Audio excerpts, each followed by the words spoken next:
bahwa saya tidak pernah mempromosikan situs judi manapun kecuali punya saya sendiri. Kalian percaya ini?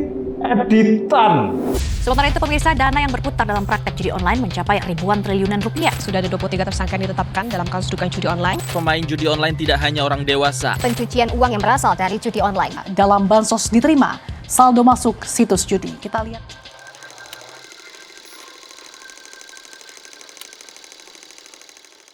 Kenapa sih judul ini kok bisa membuat orang-orang jadi gendeng, gila? Sihir opo? Santet macam apa yang bisa membuat orang terpikat? Tahu nggak? Sistem algoritma dalam judi online itu dirancang secara khusus untuk ngehack tata cara kita berpikir. Mereka trial and error, eksperimen, mereka sewa ahli untuk ngehack itu. Nah, di video ini kita akan bedah bagaimana kerja sistem setan ini bisa menghack pikiran manusia.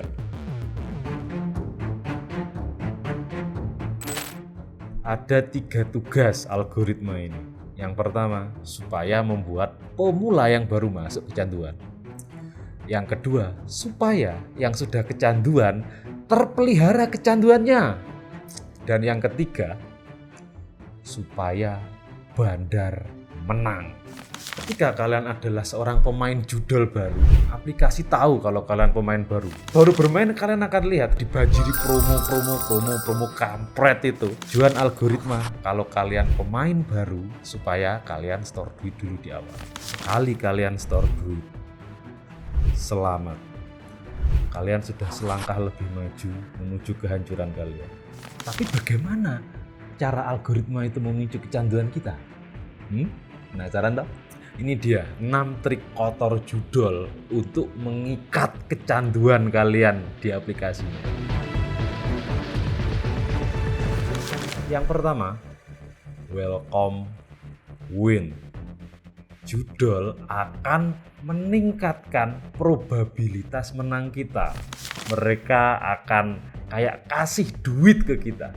Cuman ingat, duit keuntungan para pemula bagi mereka adalah budget marketing untuk membeli keserakahan dan rasa kecanduan kalian. Kamu akan ngalamin semacam kemenangan-kemenangan kecil di awal. Why? Apa tujuannya welcome win ini? Tujuannya adalah supaya untuk validasi. Woi, keputusanmu store duit ini bener loh. Supaya kalian sedikit demi sedikit mulai tertarik untuk terjebak di dunia judol. Algo akan menempatkan kita dalam fase bulan madu. Bulan dimana segalanya indah. Kemenangan kalian akan meningkat. Kemenangan-kemenangan kecil. Tujuannya apa? Tujuannya untuk ngedrak kita. Suara gemerincingnya akan nge-trigger terus-terusan euforia dalam kepala kita sehingga kita kecanduan kayak orang mabuk. Yang lebih ngeri itu yang kedua ini, mereka nomor 2 ini yang kita sebut sebagai NM injection. NM injection itu kalian pernah lihat enggak ketika pemain sepak bola nendang bola ke gawang ada gawangnya dan hampir miss, kan langsung ada rasa kerenyang, hampir nih, itu NM injection. Dan judol mendesain model-model kayak begitu yang hampir miss, kayak kalau ada slot itu kan 777 kan untuk dapetin jackpot, itu 77 hampir kena lalu berhenti, 77 lemon kayak gitu. Dan itu nge-trigger rasa penasaran kita, apalagi jika kalian gampang gatelan. Nah, kan model-model algoritma kayak gitu kan sing kampret. Memang dibuat untuk nge-trigger kegatelan kita. Kalahan membuatmu berhenti. Hampir menang membuatmu bertahan. Lebih 200.000 tahun, ingat 96% sejarah manusia itu kita gunakan untuk berburu makanan. Jadi berpindah-pindah tempat. Hanya sekitar 12.000 tahun kita menetap. Otak manusia itu lebih kuat imprint nomadennya. Nah, apa hubungannya di judol? Dulu pendahulu kalian itu bisa berjalan puluhan kilometer, nggak dapat makanan, menghabiskan banyak energi, mungkin hanya dapat satu buah apel yang gelintir ngono. Kita bisa membuang 200 kalori untuk hanya dapat 50 kalori. Dan meskipun kita minus, kita tetap senang. Mereka nge-hijack reward system yang ada di mental kita. Perancang algoritma judul ngerti itu. Mereka memanfaatkan human reward system. Jadi kalau kalian belajar kampret-kampret biologi itu, kalian akan belajar bahwa hormon tertentu akan dirilis saat kita melakukan achievement tertentu. Itu yang membuat kita ketagihan. Kalian nggak sadar bahwa everything is by design.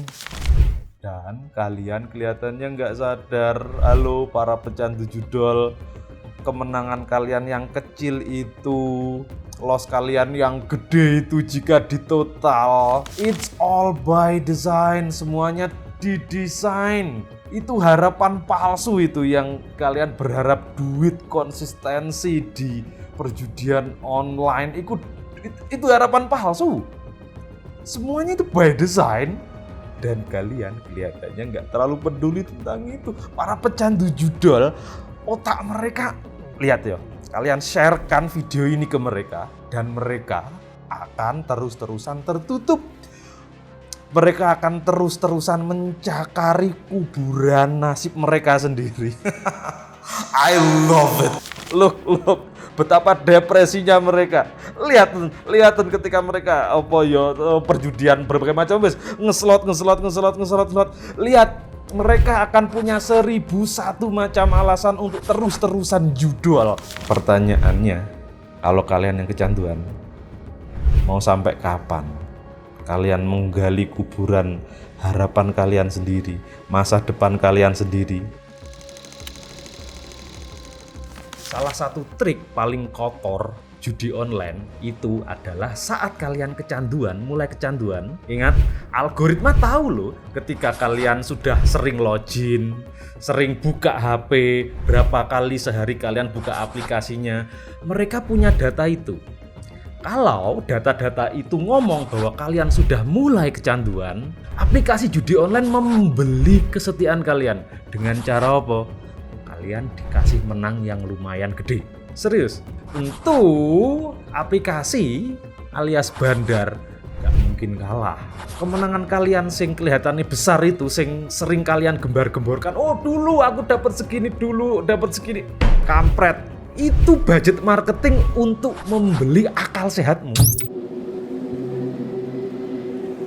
Kalian gak akan menghadapi win dan loss dengan logis lagi. Coba cek teman-temanmu yang kecanduan judul itu. Cek. Wes toh, kalian yakinkan sampai jentit, sampai jembule pitik uanan. Ora. Enggak. Kalau mereka akan sadar, kecuali mereka remuk total. Trik kampret bandar lainnya, ketika kalian cuan Ketika kalian cuan, aplikasi ngetek kalau kalian cuan. Apa? Ketika kalian cuan, wes mesti langsung ngimpi, beli Pajero, bagi kau menang ke bawah Pajero mewah betul. Secara manusiawi ya, ketika kalian diberi cuan itu, setelah kesetiaan kalian terbeli, kalian harus langsung koyok ngebet WD, oke, cuan dikit WD. Nah, ketika kalian mau WD dengan keuntungan itu, algoritma akan detect bandar nggak mau kalian withdraw. Kalaupun kalian withdraw, antriannya akan panjang. Jika kalian kelihatan cuan gimana? Pernah? Kalian toh? Para pecandu kalian cuan? Kalian ngebet toh? Kalian mau WD toh? Yes, aku sudah cuan, aku mau tarik. Apa yang dilakukan algoritma judi online ketika kalian sudah mulai cuan? Kalian akan dibombardir oleh promo-promo VIP, VIP table, permainan yang lebih eksotis dengan rising lumayan gede. Ya tentu tujuannya untuk ngebakar duit cuan kalian. Unik sih. Kalau kalian mau benar-benar mencoba untuk narik, lihat apa yang terjadi. Penjudi seperti yang kita tahu, penjudi itu gatelan, swear. Mereka nggak kuat ngempet, mereka nggak sabaran, impulsif banget mereka. Ini triknya yang Bandar sebut dengan the switch.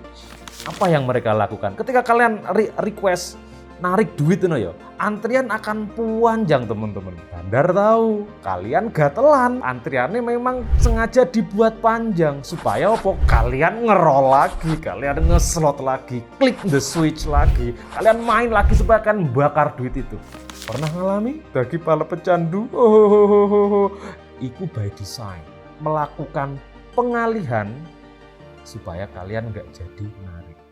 Nah, kalaupun kalian berhasil narik keuntungan judi, ada dua kemungkinan. Satu, setelah kalian tarik, lihat frekuensi kemenangan kalian akan mulai menurun. Sehingga apa? Memicu kalian untuk masukin duit yang sudah kalian tarik tadi. Yang pertama. Dan carry-carry ini yo kebakar juga itu duit kalian. Tuh yang pertama. Yang kedua, kalau kalian narik, kalau kalian mau narik itu dan sudah arrive, kalian merisikokan rekening kalian keblokir. Lihat toh, berapa banyak orang Indonesia ini yang terima bantuan dari atas, dari negara, dan dibuat ngeslot, kampret. Apa? Bantuan langsung, bantuan tunai, dibuat ngeslot. Udah dibantu duit, dibuat judi, keblokir toh rekeningnya. Jadi, kalaupun kalian menang ada dua risiko. Entah kalian ngebakar lagi atau rekening kalian keblokir. Kalaupun kalian menang gede dari judol dan kaya dari judol, duit itu akan tanda kutip bisa dicurigai sebagai money laundry. Remuk toh? Yes, menang atau kalah dead end. Dead end. Mau lanjutin? Pikir tuh. Pikir. Nah, apa jaran goyang? Apa yang membuat para penjudi slotter ini kok sangat-sangat melekat di situ? Mereka ngehack kita. Ada eksperimen, jadi merpati dimasukin ke kotak gitu. Nah, di situ ada kayak tombol dispenser makanan lah. Jadi kalau si merpati itu mematuk tombol itu akan keluar makanan. Dipatuk lagi, keluar makanan. Dimakan itu makanan. Dipatuk lagi, dimakan. Sampai merpati itu kenyang. Ketika merpati kenyang, nggak akan matuk lagi. Tuh, metode pertama. Ini yang mengerikan. Metode kedua. Sama kayak yang tadi, merpati dimasukin ke kotak, ada dispenser makanannya. Cuman yang membedakan dari yang awal tadi, lebih nggak pasti. Keluarin makanan ini terkadang sekali patuk, keluar makanan. Terkadang 2 kali patuk, keluar makanan. 10 kali patuk baru keluar makanan. Apa yang terjadi ketika merpati dihadapkan dengan ketidakpastian? Merpati akan terus-terusan matuk keluar makanan, dia makan, matuk lagi keluar makanan. Yang ngeri ini, yang pertama tadi, merpati akan berhenti ketika dia sudah kenyang. Cuman ketika dihadapkan dengan ketidakpastian, merpati nggak berhenti matuk meskipun dia sudah kenyang. Ngeri toh? Yang awal tadi kan merpati akan berhenti kan kalau dia sudah kenyang kan. Cuman ketika merpati dihadapkan pada ketidakpastian, merpati meskipun kenyang dia akan terus-terusan matuk. Udah jadi gila itu burung. Bandar judi tahu itu. Mereka sewa konsultan tentang itu. Gak hanya merpati, tikus pun diriset keluar kayak gitu. Hasilnya juga kayak gitu, tikus pun. Ketidakpastian itu salah satu pendorong kuat tindakan manusia. Contoh deh seperti ini deh. Contoh tetangga kalian tuh, toko depan rumah kalian itu ada cewek cantik baru di situ. Kalian ketemu dia senyum. Oh, kalian kepikiran tuh langsungan. Oh, cewek. Langsung kepikiran. Keesokan hari nih, kalian lewat nih, kok nggak disenyumin ya? Makin penasaran lagi, kalian makin tertantang lagi. Akhirnya kalian lewat situ. Mekanismenya kayak gitu. Nah, kalau logika sudah kena, kita sudah nggak peduli tentang angka, tahu-tahu motor kejual, bahkan rumah kejual. Editorku, pamannya jual sawah, utang lagi, udah sawah kejual, seutang. Kalkulator yang ada di otak itu sudah meleduk, error. Lalu pertanyaan terakhirnya adalah bagaimana cara mengatasi kecanduan. Ini rodok tricky karena langkah awal untuk mengatasi kecanduan kita perlu sadar dulu. Kita perlu sadar kalau kita bermasalah. Tahu nggak bedanya ODGJ yang akan sembuh dan ODGJ yang parah? ODGJ yang akan sembuh, dia sadar kalau dirinya bermasalah. Nah, kalau kita bawa ke kecanduan judi ini, teman-teman kita yang kecanduan judi, atau mungkin kalian nonton ini karena di-share teman kalian yang peduli pada kalian nggak akan sembuh kalau tidak sadar diri kalian lagi sakit. Langkah awal itu sadar dulu. Kalau kalian belum sadar, percuma. Di akhir hanya ada satu hal yang akan membuat kalian sadar. Kejatuhan total. Mungkin kalian bisa diceraikan istri kalian, mungkin kalian dikejar-kejar pinjol, mungkin kalian jual rumah, kalian jadi gelandangan. Di titik nadir kalian baru sadar, oh alah, harapan palsu ternyata yang kita yakini. Yang kedua, jauhi dulu teman-teman kalian yang kampret, yang ngajarin kalian judi online itu. Jauhi orang-orang sing judi online. Kalian nongkrong, kalian nyaman dengan tempat tongkrongan kalian, ya kalian nyaman. Cuman jika pengaruh judol dari situ, jauhi mereka. Untuk mengubah kebiasaan, salah satu yang paling mudah itu adalah mengubah lingkungan. Kayak lagu Tombo Hati ya. Wong soleh kumpulono, berkumpulah dengan orang soleh. Duduk Pak Soleh tukang gaple, bukan Pak Soleh tukang ngeselot, bukan. Itu bukan teman itu. Bukan teman itu. Jika mempengaruhi kalian ke hal yang buruk, bukan teman. Jika memang kalian nyebut mereka teman, sepenanggungan, teman yang solid, yang kompak, apa yang kalian dapatkan selama ini? Opo? Kalian pernah berpikir kayak gitu nggak? Kalau kalian perkumpulan para judolor, apa sih yang kalian dapat dari situ? Apakah kalian kehilangan kehormatan kalian di depan keluarga? Apakah kalian kehilangan duit yang sudah kalian tabung sejak lama, motor yang kalian kredit, kalian jual? Apa yang kalian dapat dengan ngumpul di situ? Ingat, teman ini berpengaruh loh teman-teman. Pola pikirku yang dulu tertutup jadi terbuka karena bertemu dengan orang yang tepat. Aku yang dulu pendendam jadi lebih bisa memaafkan karena ketemu orang yang tepat. Lingkungan sangat berpengaruh, dan mungkin saat ini ketika kalian nonton video ini, kalian sharingin video ini, bisa jadi pembicaraan kali ini adalah momen bagi kalian untuk sadar kalau itu nggak bermanfaat sama sekali. Kalau kalian mau lanjutin judi, kalian inget kalian pernah nonton video ini yo. Datang setahun 2 tahun lagi, lihat efeknya kayak opo. Buktikan kalau apa yang kalian yakini itu bener. Kalau memang itu harapan palsu, kalian akan datang lagi ke video ini dan kalian akan menyesal.